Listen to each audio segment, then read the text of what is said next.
This episode of the Good Ship Brothership is brought to you by osteoporosis. All over the nation, millions of people every day are breaking bones due to lack of bone density. Want to join in on the fun? Try osteoporosis. To get your 10% off, go to www.ican'tfeelmyface.com. That's it! You're no longer allowed to record. That's it. Welcome to the show. Here's the show.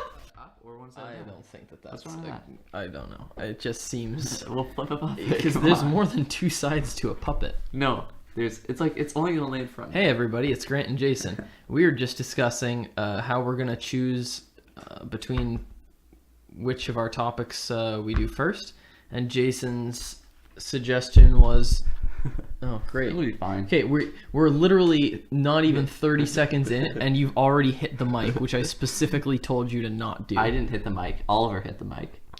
We have a tiny little jester finger puppet. Of questionable ethnicity or species. I always thought he was like a little snail or something. He has no shell. Yeah, well, he's a slug then. I guess. But we're gonna flip Oliver in a little bit, and then he will decide for us which topic we dive into first. So But first, well, no. Okay, Jason, okay, I'm not sorry. playing the theme music yet. Jason's getting a little. He's jumping the gun. So.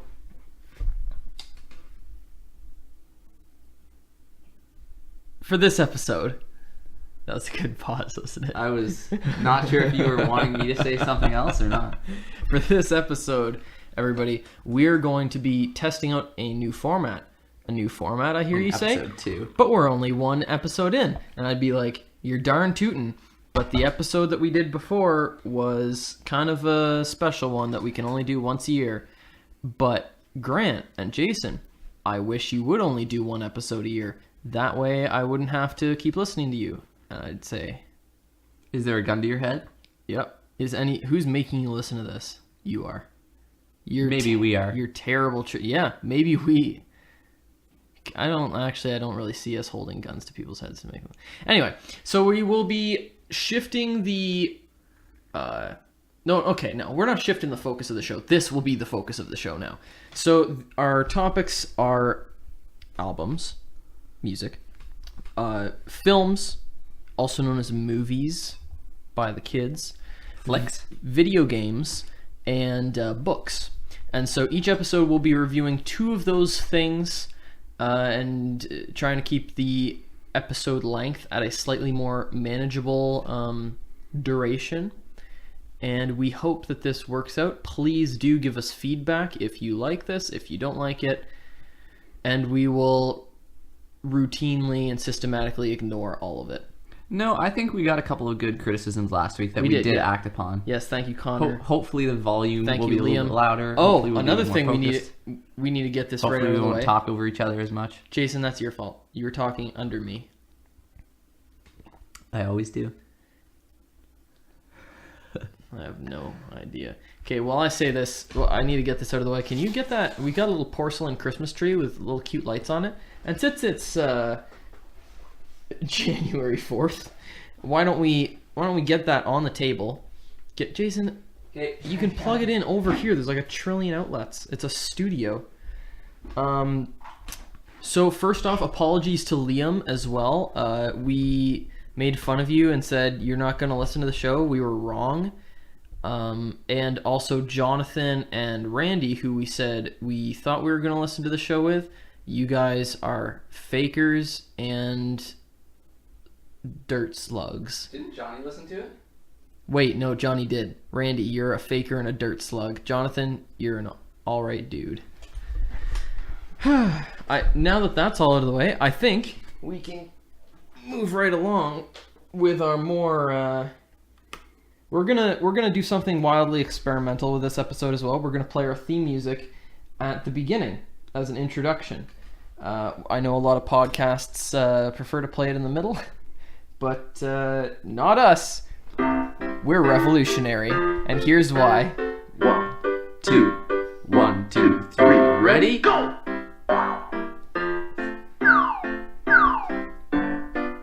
This tea is a little tepid.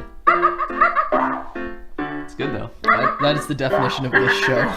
Tepid.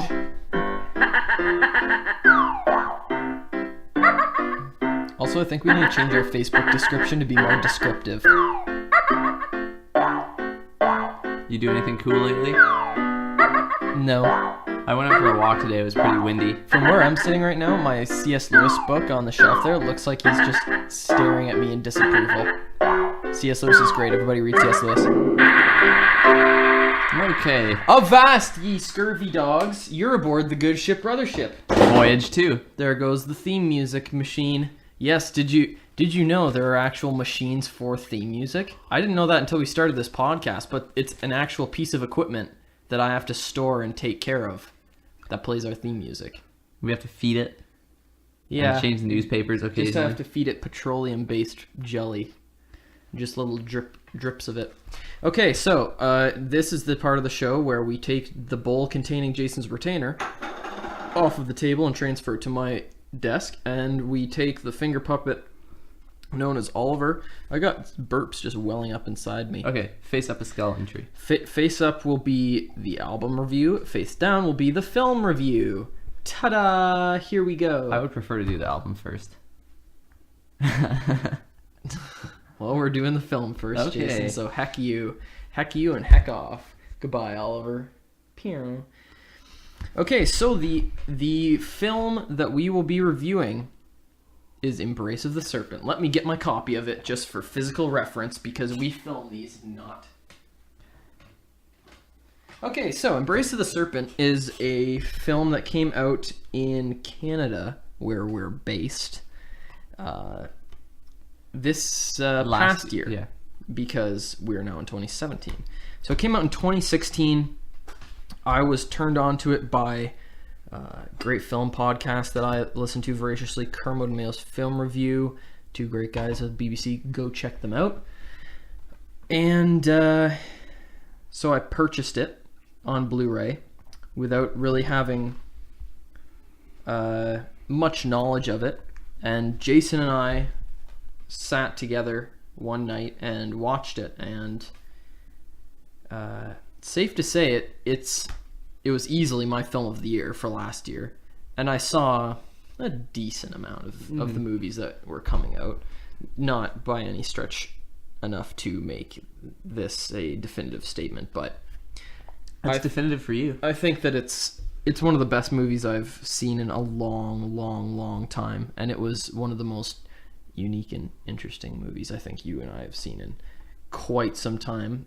So it's shot in black and white, and if my memory serves me from reading the Wikipedia page half an hour ago, it's set in 1901 and 1941, I believe, and it's the story of a shaman by the name of Karamakarte, who is the last surviving member of his tribe, and he's approached in 1901. I have Karamakate. Yeah, Karamakate. Okay, sorry. He's approached, 30 years apart by these two different white men who need his guidance to find a certain sacred plant called Yakruna, I believe. Mm-hmm. And it follows these two parallel journeys to find the Yakruna, and examines as it goes the differences that have come upon the Amazon rainforest, the Amazonian rainforest over the 30 years of kind of the influx of the white man. And it is shot in black and white. That's another thing we should note. And your thoughts on it, Jason? Go. We're gonna open this up as a discussion. Okay, so I have it. I broke down my notes into segments, so like e.g. cinematography, storytelling, casting, whatever. Oh wow. Okay. So I'll just kind of start at the top. I'm freeform. Yeah, with cinematography. So it was in black and white, and it is breathtaking. I think the contrast, the inherent contrast of the forest, really lends itself to black and white, and I feel like not a lot is lost because of the natural green color scheme of the rainforest, Yeah. there's not as much need for color. The rainforest is already pretty much all one color. And I put down here that I thought the black and white was a genius idea, and it seemed very purposeful. And I don't think it was just made as a stylistic choice. It seems strange at first, and it provides a little bit of a barrier to entry to the movie. You have to, in the opening scenes, you have to concentrate and put yourself into the world, and because of that, you become all the more immersed. I found it incredible how breathtaking and how gorgeous the scenery was, yet it wasn't this kind of postcard beauty. It was this very ground level, maybe gritty's not the right term, but just this realistic not, perspective. More like walking through a forest as opposed to seeing some beautiful, like, airbrushed picture some photographer took of the forest. It is a very real looking movie, and it's a very real feeling movie. And that's a very notable and remarkable thing, because one of the most notable and remarkable things about the movie is all of the actors playing the natives are natives themselves. Yeah. So they really, I think, this movie rides on their backs. The two actors who play the main character, Karma Kate, 30 years apart, him as a young man and an old man. I can't believe how good they are. And I can't believe the effortless nuances each of them brings to the role. The younger Karma Kate is very kind of Kate. what? Just let me have it, okay? Or get the disc gun and shoot me. I don't care. Anyway. Sorry, I was just drinking tea. The younger Karma Kate is very... I said it again. Wow. Karma Kate is very arrogant, although he is wise. And it's not often that you find a character in any media who is arrogant and wise without being massively inclined toward one or the other.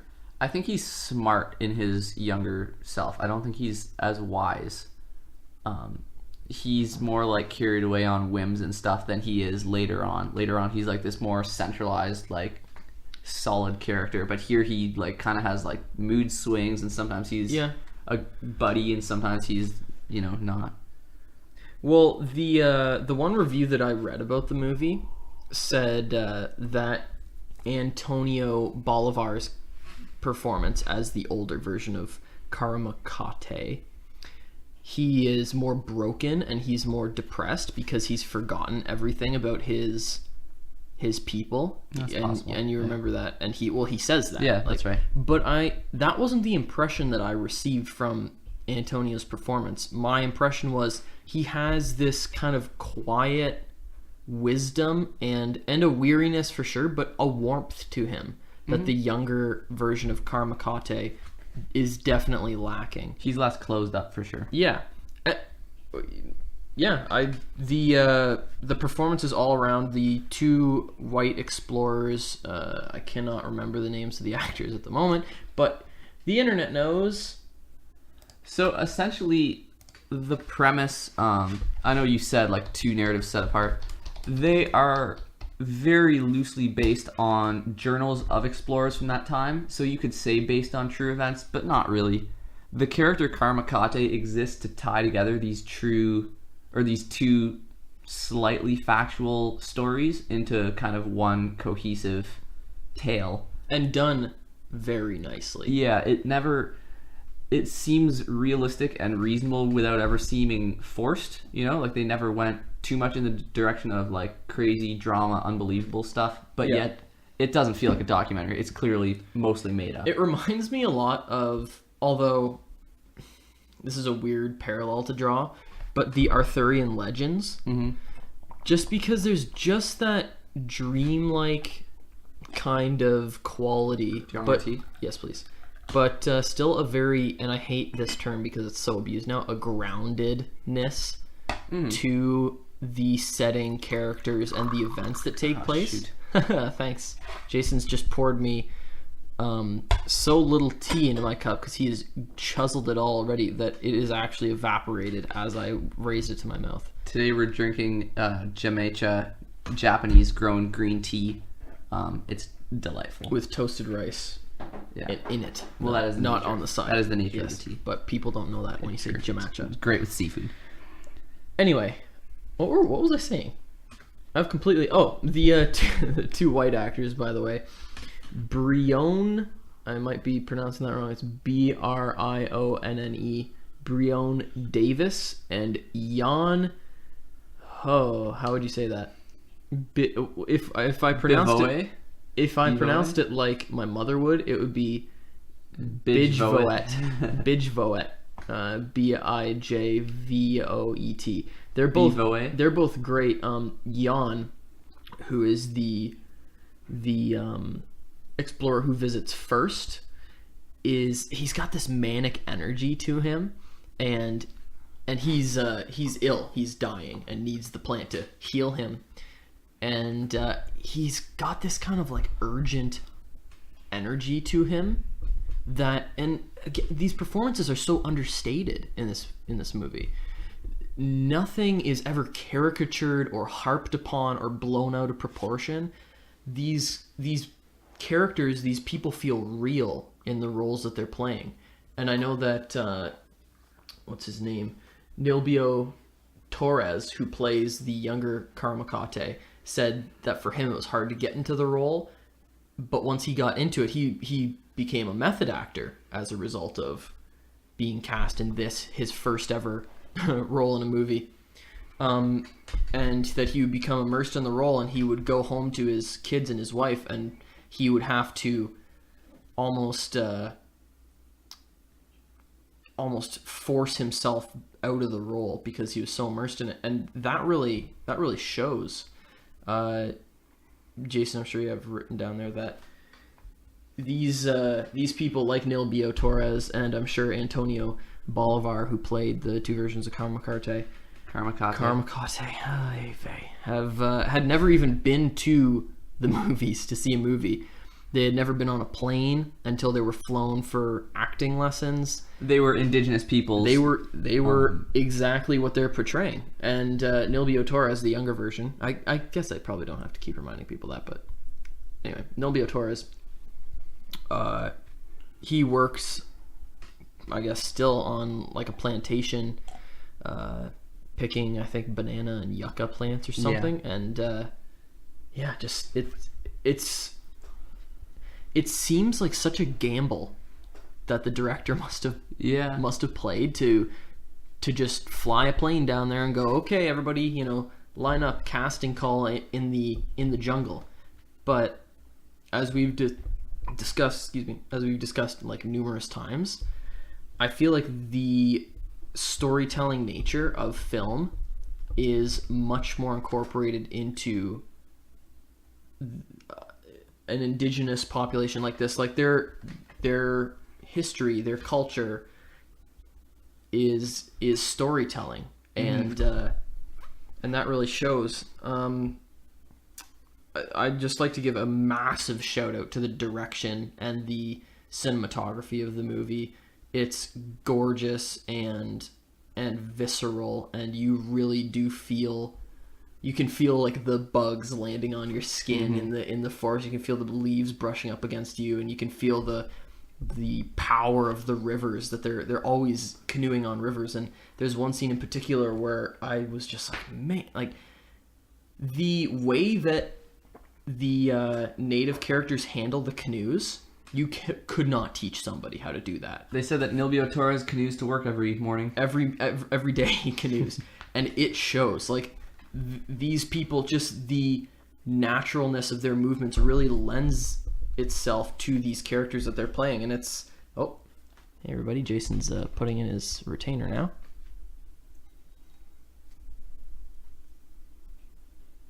And the retainer is in. Anyway, or on. It's in your mouth, but it's on your teeth. Yeah, it's in. That's out. Okay, please continue. Okay, anyway. All in all, I think this was one of your favorite films of all time, you said? Yeah, I put on here, it's an incredible, beautiful, really thought-provoking story. It's incredibly, incredibly unique. I couldn't even categorize it, yet that never feels like forced or out there. It's just like... It does feel like the perfect cinematization, which is not the perfect film version of like a legend. Yeah. Or like nothing is blown out of proportion, nothing is overdone, but it has this quiet power to it. It has scenes that are charming, scenes that are oppressive, scenes that are like really unsettling, that all come together to really form this well-rounded story that's far more colorful than like a black and white film would suggest. And I think you can't overstate how beautiful this movie is. Yeah. I'm a would-be photographer, and I really appreciate nice cinematography, and I've almost never seen a more beautiful movie. And also, I would say, the Amazon rainforest is almost like a character in the movie, which a lot of the people have said. But it's just occurred to me, so this movie, the budget of it, $1.4 million. Any guesses as to what the budget, just for perspective, of Transformers 5 was? And ladies and gentlemen, let's just be clear. Transformer 5 is garbage. Absolute crap. I don't know. If you think differently, you're wrong and stupid, and you should leave. Would it be as much as like 30, 40 million? I don't know. No, it would not be that much, Jason. It was much more? $260 million. I really got to educate myself on that. For that mountain of steaming trash, whereas the 1.4 million, which is almost nothing, like 1.4 million, that is ridiculous for this movie. The constrictions, wow. Like if they had access to a budget, not even 206 mil, but a normal quote unquote budget, whatever that would be, a more reasonable budget, they would have probably. Jason, why you gotta be doing that? He's trying to weird me out while you have a hive on your face that's developing. Yeah, I know. Yeah, congratulations, you diseased rodent. From licking too many things. Yeah, he's licking the lid of the teapot. Put that down. I'm trying to have a moment here. Oh, keep going. The fact that they would have...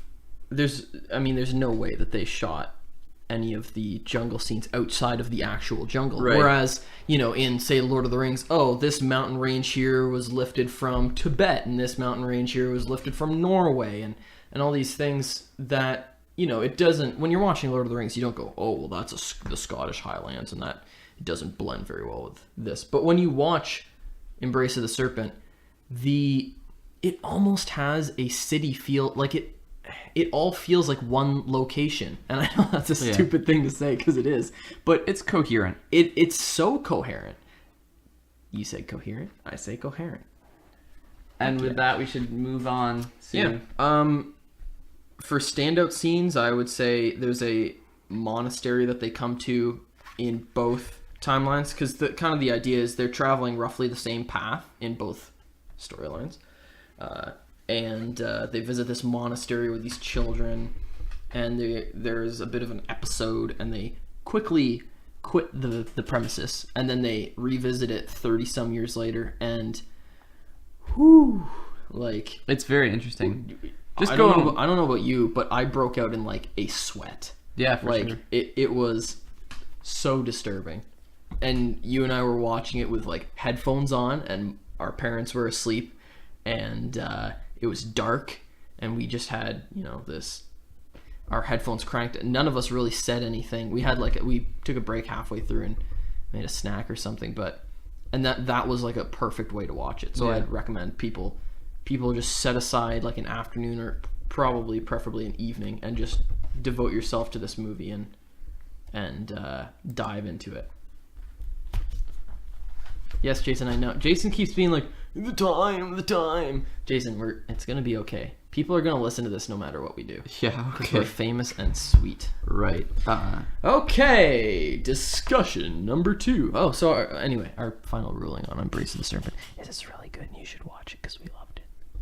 One of my favorite movies. And yeah, There's nothing about it I didn't like. Yeah, no, nothing at all. And like I said, the performances are like ridiculously good. You might even say it was the perfect length.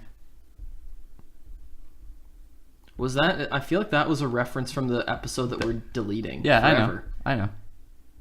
You just made a callback to nothing. Yeah, literally. No, I know. But that doesn't matter. Wow. Okay. Anyway, on to the next topic. Skeleton Tree by Nick Cave.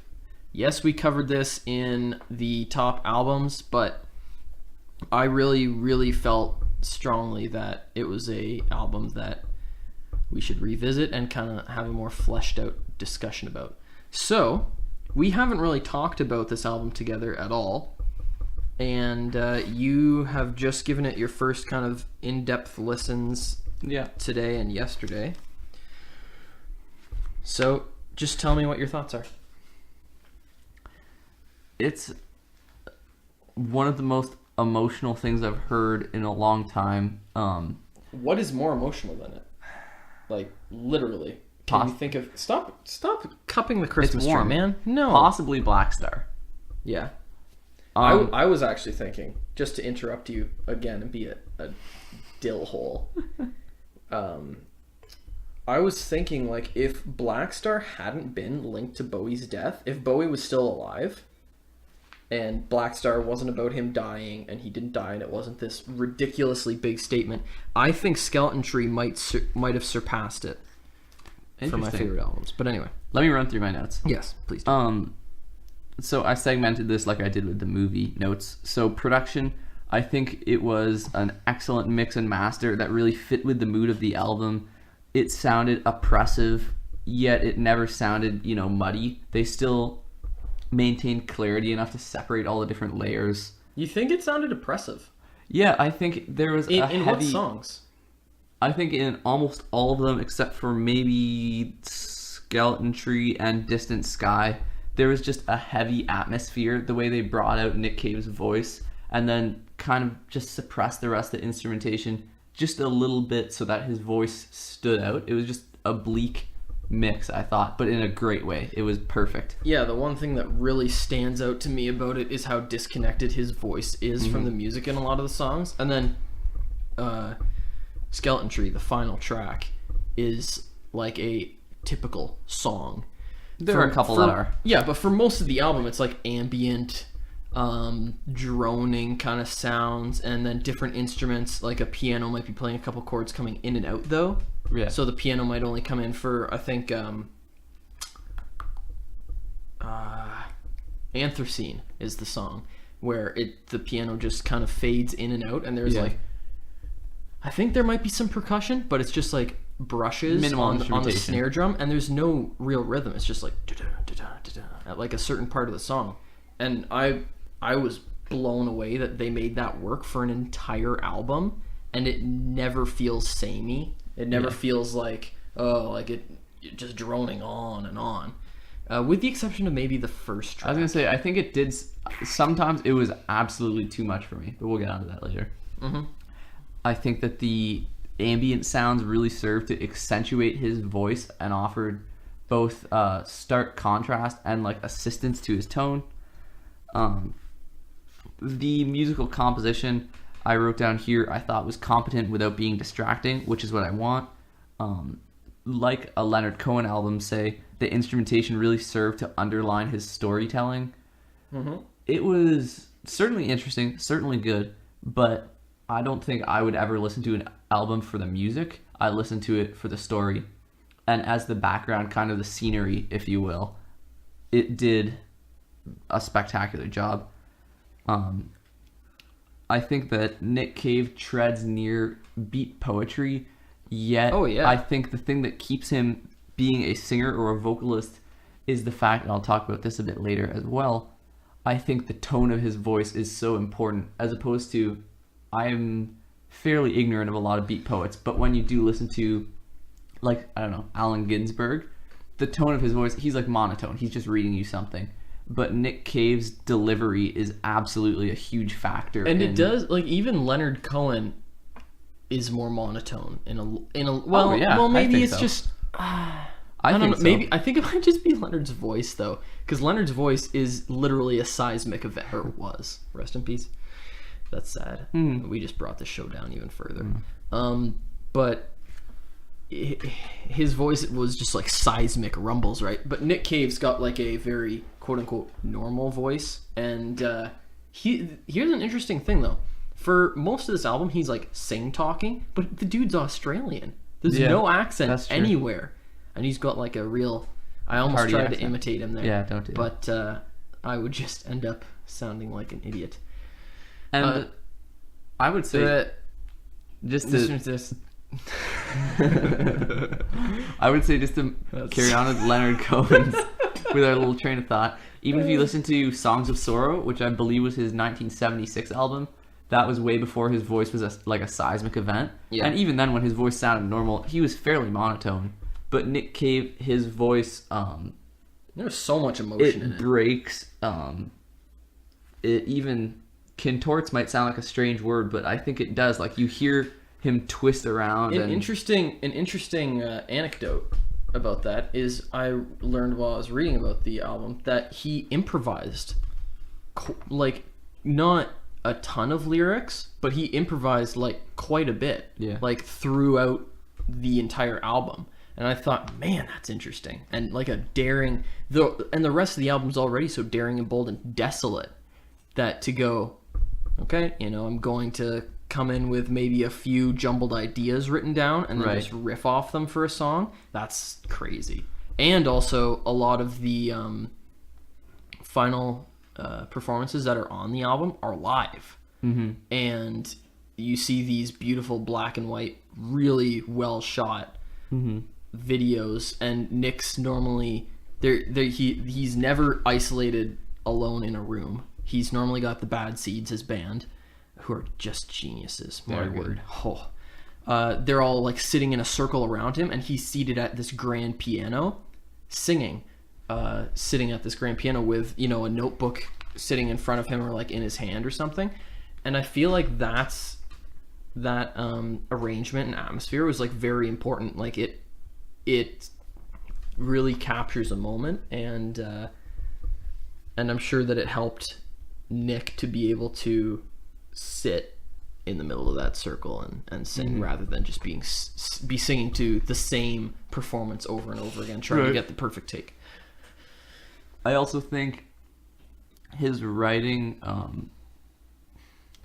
is provocative, and yet it avoids seeming like self-indulgent or high-minded. It's very simple and very crisp and clear, and it's... You think so? Yeah, and I think... Because I think his writing's very eclectic and strange, but it definitely never seems pretentious or like that's what I mean. It doesn't seem high-minded or self-indulgent. It never seems like he's like, oh, look what I can do. It's more like, I'm a genius and this is how I write. Also, I'm going to move this teapot and tray off the table because you cannot stop fondling it, and it's really irritating me. And I also think it's like how they say that humans communicate primarily not through words but through body language. Yeah. In a similar vein, I think that a lot of the story, as I said again, comes through in his delivery as opposed to his writing. I think if you were to just read the lyrics, you'd be like, wow, this is some good writing. But the impact doesn't even come close to come through, and the context doesn't even come through until you hear him. He really brings the lyrics to life. Yeah, for sure. Although that is normally the case. Like I know I've said to you a couple times with Led Zeppelin, Robert Plant has such a powerful, passionate voice that you want to part. Holy vey! I just. Okay, everybody, just 1 second, please. Can I have the English, please? That when you listen to Babe, I'm Gonna Lose You, and Robert Plant goes, we're gonna go walking through the park every day. Is that Babe, I'm Gonna Leave You? Yeah, what'd I say? Babe, I'm Gonna Lose You. Well, we have no proof of that yet until we go back to listen to this. Anyway, and he sings that, and you think, man, that's poetic and beautiful. Yeah. And then I literally did this once. I went to post lyrics from a Led Zeppelin song on Facebook, so I was like, I was listening to the song. I was like, man, that's gorgeous. And I looked down and like read them. I'm like, this is the stupidest thing I've ever read. These are some of the worst lyrics ever put to song. But The Lemon song, though, is great. Oh, man. It's a beautiful song. We will not be quoting that here or on any affiliated pages. But yeah, so the power of Nick Cave's voice definitely has brought or brings these songs very much to life. My standout tracks. Did you write down your standout tracks? I did. Okay, well, I want to hear yours first. And then I do want to say my closing thoughts before. Fine. Because I was very positive and I did really like it. And yet, I have written here, I think this is an interesting story I'll digest for quite a while. But it's honestly not an album I see myself listening to a lot in like a year. I feel like I'll digest it and then the story's, gone. I've heard it and it doesn't seem like there's a lot of replay value in the album to me. So to you, it's more of like a topic. Yeah, which is fine. That's not a bad thing, but I see myself listening to it for maybe a couple weeks, maybe a month. And then, yeah, it's more of like a movie experience. I'm stupid, please ignore me. And my too bad I'm in this room alone. Yeah. Okay, and my where's that voice coming from? Sorry, your standout track. Grant, I'm going to shut up now. Okay, now I really will ignore you. Standout tracks, go. I Need You, Distant Sky, and Skeleton Tree. And That- something I find interesting about that. No, I find something interesting about that Buster Brown. Now, I think the album actually got consistently better as I went through it. And as such, these are 3 tracks in sequence, like back to back to back. Yeah. And like, what a triple whammy.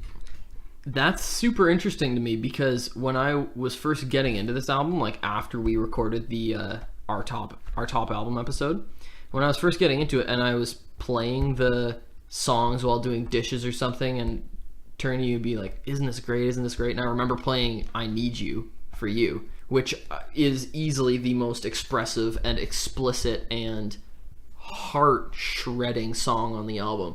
You were like, it's like he's not. They're singing, not good he's songs not singing to in do dishes tune. to. He's not singing in tune. I Yeah, listened but still, hold on. I just find it really cool and interesting that in that setting you couldn't connect with it. Because see, when I listened to the album for the first time, it was all the songs back to back. I was sitting in here by myself, writing up notes, and completely unexpected. I was just blindsided by it and completely overwhelmed, right?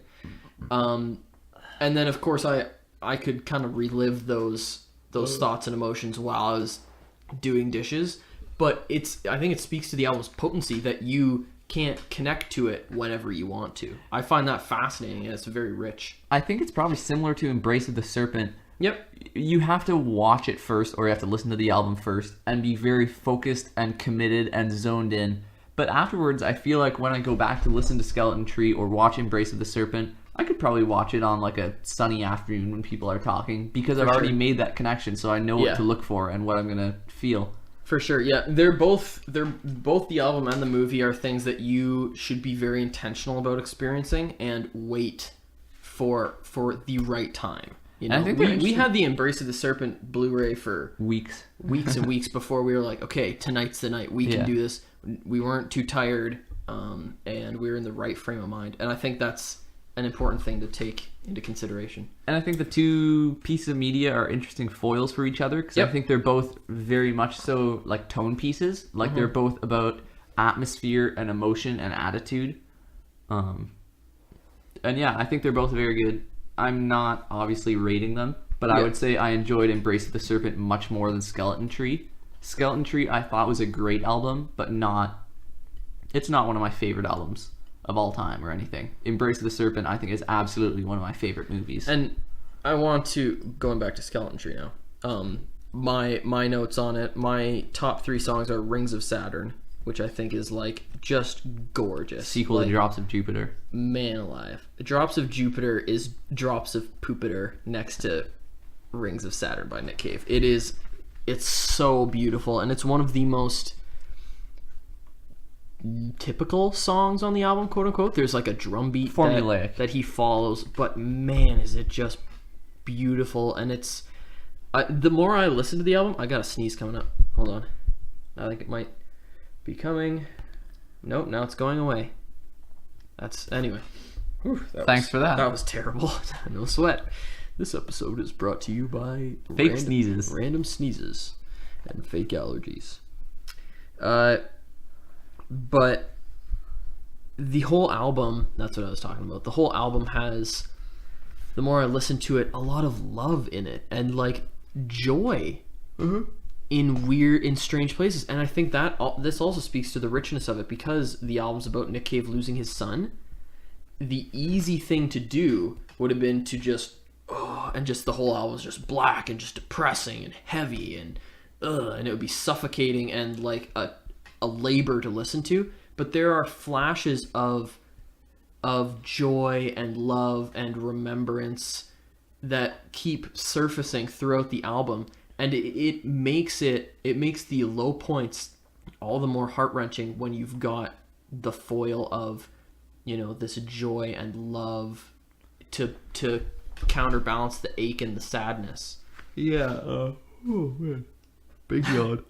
I would say it is dark, but it's never hopeless. And it does remind me a lot of a grieving process, and you get the impression that it's something that one would move past, and you're kind of just passing through. Nick Cave, Esquire observed how this is from the Wikipedia.org /wiki/skeleton_tree. Cool website you guys should check out. Yeah, Wikipedia.org. That's my favorite website. I'm gonna say something that we have to redact it, so we're gonna make a timestamp here because it's quite filthy. So at the 40 minute. You're gonna redact that? No. Okay. I was gonna say brilliant play on words, Grant, but this is a family show. I was gonna say it's just an orange. It's pretty harmless. Anyway, Esquire observed how the album's lyrics are, quote, less explicitly about Arthur Cave's death and more about the ripple effect that sort of catastrophe has on Nick and his family, and the way everyone else finds their way back. And that, I think, is a great description of the album, clearly written by somebody who's paid to write stuff like that. And then in closing, this album almost feels wrong to talk about it. Do you get that sense too? Like, it almost feels weird to feel like it's not something that should be judged, objectified or bandied about, or even in some senses laughed over. Like, it's insane. Oh, and my other two favorite songs, Magneto, and my three songs. What were your three favorites? I Need You, Distant Sky, and Skeleton Tree. Wild, because I've got Skeleton Tree on there too, because it's amazing. And don't you think it's a great ender track? Yeah, and because Distant Sky is so good too. He has that female vocalist, don't know her name. Yeah, superb. But Skeleton Tree, I thought, because I listened to it while I was doing up my notes before we started recording, is like the perfect way to end that album. Yeah. Because it really brings everything together. Everything kind of snaps to, and it's put into perspective. It's got the driving acoustic guitar and all that. And Magneto, which is probably the most disconnected of all the songs. There's like this intermittent weird bass swell that like kind of coils underneath the music every once in a while, and the chorus of that song, do you know the chorus of that song? That's the one where he says it, and one more time with feeling. Yeah. It, like, as I was doing my notes, looking through just to, you know, because what I do when we do this is I just hop through all the tracks and the ones that jump out at me. I'm like, yes, these are my favorite. And I had to listen to the whole song, and I actually teared up, like, while I was making my notes, because that song is just so potent, and the whole album is potent, and it's unbelievably good. And Amazon, get your crud together, people, and send me my CD, because I ordered it on Christmas Day, thanks to my brother. Actually, I'm paying for that one, but I ordered it on Christmas Day, and you still haven't gotten it in stock? Are you serious? Everybody, it's January. It could just be in high demand. I don't care. What? It's mine and I want it. Okay. Are we gonna do a random topic and or hypothetical hut? What is it called? Should we enter the hypothetical hut? So we've decided we should do some kind of fun things on the show as well. And Jason's become known around our household for his really offbeat and absolutely stupid and non sequitur hypothetical questions. They blossom into thinking man discussions, though. Yeah, but he likes to spring them on our parents because our parents have no idea how to cope with hypotheticals, and they're walking over us right as we speak. Can you imagine if we were recording one of these episodes and then Mom just crashed down through the floor? I'd be like, "Hey, Mom, Or through the ceiling, I guess, for us. $300, would you never use a semicolon Yeah, again?" that was the best one. Mom, for $300, would you never use a semicolon ever again? And I think that's a great question. But the best part is the reaction that they get because they just lose their It's like, minds. They're like, oh, they have no idea how to I cope. failed as a parent. and then they blame each other for our condition. Yeah. And why we record talk shows that nobody listens to in their basement. Just kidding, I love you, Connor. I think Connor's the only one listening now. I don't know. No, We'll see. Liam will be listening too. Liam and Connor. Thanks, Liam and Connor. Maybe even Ryan. You never know. Okay. So So basically, the hypothetical hut was going to be it's a hut, but it's not real. Like it's just it's an illustration. You know, it's hypothetical. That we will enter at some point in the show, and then Jason will fabricate from thin air, from the pit of his loins, will Right. pull forth a warm hypothetical question for the children. and soft. Oh, gross. Okay. Fill time for just a minute while I think, please. I'm Don't sit down first, I'm please. coming back. I Thank you. just found because we made a sheet with a whole bunch of there is actually a trillion. Jason's actually, his head is turning 360 degrees, and he's going into convulsions as he enters the hypothetical hut in his mind. Who knows, people? This might not work as a segment at all. Jason might just come up bone dry time and time again as his mouth gets dry and the stage fright stiffens his limbs. Maybe this was a bad idea. Do a sponsorship bit while you wait. I can't. I'm not going to do a sponsorship. I use the other mic for that. Oh, you've put pencil shavings all over the table. Jason, that's going to go on the carpet. I've got a sheet in my hand that's full of topic ideas that we did when we were coming up with the idea for the show like a year ago. And we thought it's going to be sweet and we're going to play pool. And now we've stopped playing pool and we suck. So that's not what we're doing right now. How surprised would you, the listener, be if it turned out that Jason and I were playing pool during this? Because I can assure you that we're not, although I need to pee pretty bad.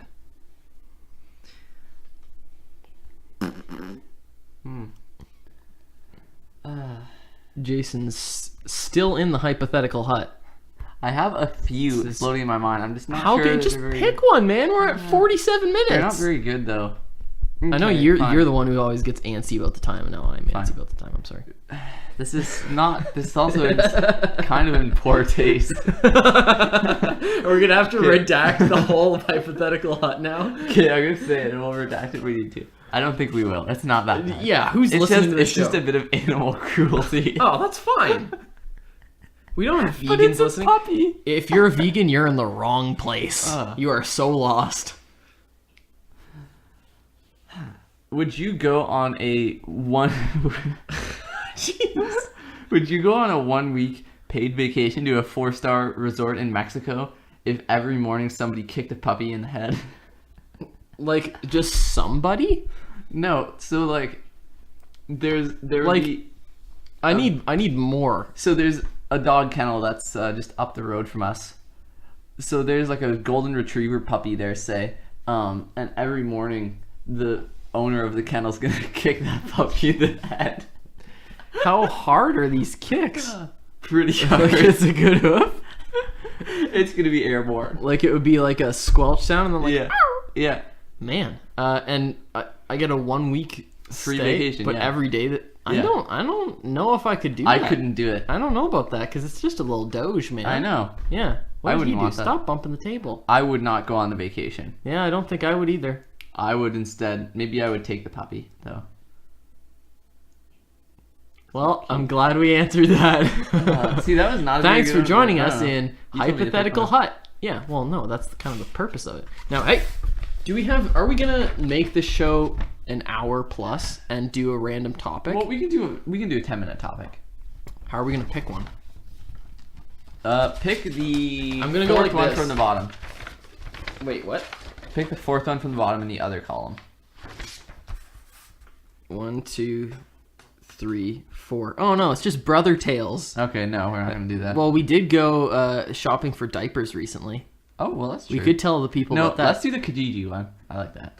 Kijiji? Yeah, so just like a few Kijiji stories. I don't really have any good Kijiji stories though. You know, I once had a phase, as we all do, where I really liked Dragon Ball Z trading cards. Well, maybe they're just oh Dragon my Ball. neck! I You remember totally forgot about this. And they're This out is a of, great They're out of topic. print, and I just had a few, and it was like a totally failed game. Like, I don't think they printed many. Dragon Ball Z trading cards. It's a I sick still game. can't believe that. Do we still have those? Yeah, I do. Holy moly! I'm having an epiphany here. But- continue your story. But I wanted more because I didn't have all the evolution. You know, I didn't have a great deck. Now, did I have anyone to play against? No.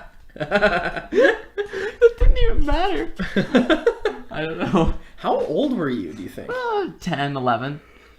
Somewhere around there. So that's excusable. Yeah, so no. I went on Kijiji, and as fate would have it, there's the whole deck for like $5 or $10. And I was like, well, that's sick. Which begs the question: who in their right mind is listing a collection of Dragon Ball Z trading cards on Kijiji? I would say no one in their right mind did, as we will see. So I set up the whole meet. The person was very nice. They responded to all their emails on time and stuff. Went to the apartment building where they lived with my mother, because I was like probably 11 at the time. It could not get in the door. We buzzed the number, and it was a person who was ethnic, which in of itself doesn't matter, but they were very difficult to understand. And they had no idea what we were talking about when we said we showed up to buy like some trading cards. And then we buzzed them, and they were like, no, we don't know. And then someone like who was passing through like let us into the lobby, but we were like, well, I don't know what we should do. This is so much trouble to go. Like already, And this it was is a lot of such a trouble shady, to go like through it was just a for- really ghetto apartment building. Well, it's And Dragon Ball I was Z. like deeply uncomfortable. And so we were like, what do we do? Do we go up there and knock? And I believe we went up and knocked and got no answer, if I'm remembering correctly. And then we left. But wait, how did you get them then? I didn't. You didn't? The cards I have, I got from Zach Lazar. Oh. I wanted to get more cards because I didn't have all the Man, evolutions of like Piccolo or whatever. I totally forgot this Yeah. story. So that was kind of whacked out. Did you ever email the person again and be like, yo, what the frick? I don't know. I was a milquetoast. That's true. You Still still, kind of, are. yeah. Yep. Um, I'm a milk and honey. Ladies, Oh, yeah. I'm the promised land. That sounded... so I also had to That's not sell gonna a get bike me. on That's Kijiji. not going to get me a wife, Jason. No, that's true. What was I thinking? This is just a quick story.